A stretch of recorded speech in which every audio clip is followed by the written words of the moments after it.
another meaning. The other meaning of this dua is that the word khair can also not just mean worldly good. Ya Allah, whatever food you give me, whatever shelter you give me, whatever job you give me, I'll take it. Khair can also mean good deeds. Khair also means good deeds. He's also saying, Ya Allah, I know I made a mistake. I didn't intend to kill this man, but I did it.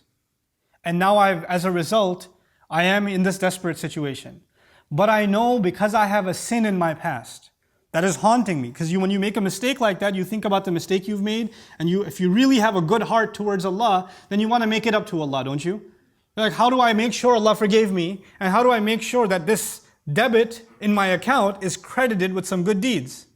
Ya Allah, I was desperate, I'm dying, I'm dehydrated, but these two women needed help, I immediately helped them. Ya Allah, if there's any other opportunity to do any other good, let me know. I could use it. I know I need to fill my account with more good deeds. So even though he's desperate himself, he's dehydrated himself, he's barely surviving himself, he's also starving for more good deeds, to help people, to do something good. And here the khair that he did was not more worship or fasting or ibadah. His good deed was helping somebody who needed help. You know, he's in a situation where he needs help, isn't he? Actually, he's far more in need than those two women. But there's something even in his desperate situation he could help with. What are we learning here?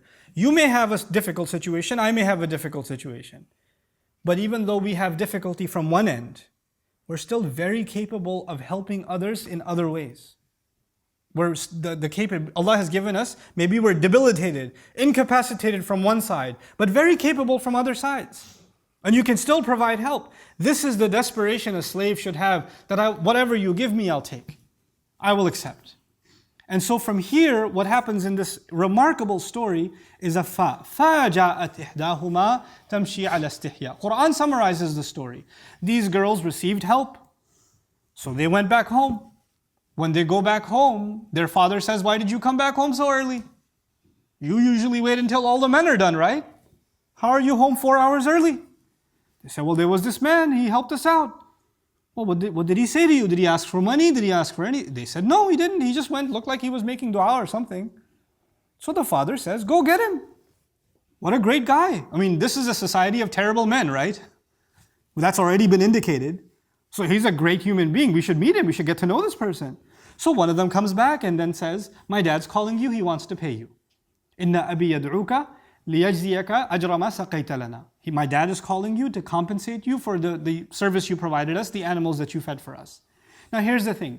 Ask yourself, did Musa alayhi salam volunteer to help those women for money? Did he want to get paid? No. He did it because it's a good deed.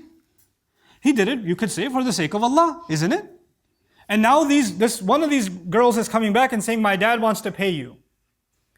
If you and I were there, we would have been like, no, sister, Jazakillahu khairan, this was for the fi sabilillah. I cannot take anything from this dunya because I did it for Allah and Allah will provide for me. I actually made dua to Allah that He will send something from the sky. So I'm waiting for that. You go home. Thank you. But thanks, but no thanks. I expect my reward from Allah. Musa alayhi salam is much smarter than we are. He understands, I just asked Allah for help and this girl showed up. And that's why the Quran says he made dua, therefore this girl showed up. فَجَاءَتْ إِحْدَاهُمَا. In other words, that girl offering from her father's behalf that he wants to compensate you is actually the help of Allah. That's the help of Allah. You don't turn that away.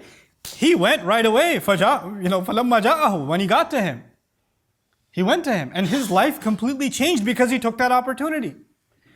What I'm trying to get at here is that you and I have something called takalluf. We have something called a little bit of hesitation, or when somebody's offering you help, no, I don't. You're looking for a job, you're looking for maybe a loan, maybe you're looking for some financial help, some kind of help. And people are coming, hey, I heard that you're in some situation, I'd like to help.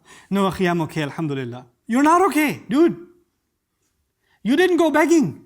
Somebody came to you. They offered you help. That is how Allah, what did you expect? Allah will send an angel to you? And He's going to come with, golden currency for you from the sky and then your problems will be solved? This is how Allah helps. This is how Allah Azza wa Jal helps. You know, they say in Arabic there's an old saying, عِزُّ الرَّجُلِ اسْتِغْنَاؤُهُ عَنِ النَّاسِ. The dignity of a man is that he doesn't need other people. Nobody likes to be in need. I don't want to be in a situation where somebody says, "Here, here's $20. I don't want to be in that situation. No, as part of our dignity, we want to be independent. We want to be able to provide for ourselves. It's embarrassing. It's humiliating. I agree with that. And that's something that is an axiom across any dignified society. But at the same time, when help is offered to you, not when you went begging for help, when help is offered to you, then understand that that may be from the rizq of Allah. Then you don't turn it away. Then you actually consider it. People turn away all kinds of rizq. People are coming, you have daughters, they're not getting married, you don't know anybody. Somebody says, "Hey, there's a proposal." We can say, no, alhamdulillah, we're okay. What do you mean we're okay? You're not okay. If you were okay, your girls would have been married already. You complain about that every day. Now somebody comes forward and you're too embarrassed to accept the help or accept a recommendation. This is us not understanding how dua works. We turn to Allah in desperate times and do two things. We ask Allah, we let Allah know we're not going to be picky. Whatever He gives us, we're going to take. We're going to accept. We're going to be grateful for. And two, we're going to be desperate to do good things. Because the more good things you do, the more Allah opens the door to rizq. That's actually the lesson here also. May Allah Azza wa Jal make us truly understand the spirit of the du'as that are captured in the Quran and help bring the rizq in our life that Allah wants to bring by means of sincere du'a to Him. Barakallahu li wa lakum fil Qur'an al-Hakim wa nafa'ani wa iyyakum bil ayat wa dhikr al-Hakim. الحمد لله وكفى والصلاة والسلام على عباده الذين اصطفى خصوصا على أفضلهم وخاتم النبيين محمد الأمين وعلى آله وصحبه أجمعين.